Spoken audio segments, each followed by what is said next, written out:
Water is a powerful symbol of cleansing, rebirth, and abundance. The spirit of water is known to purify both body and soul, washing away negative energies and renewing our sense of self.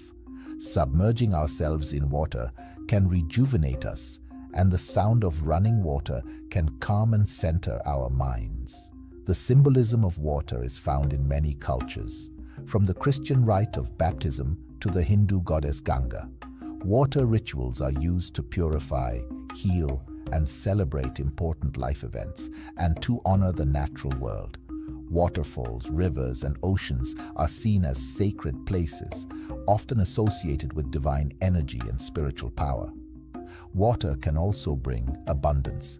In desert regions, the sight of a rainstorm brings hope and joy, and the flood of a river can bring much-needed nourishment to crops. Water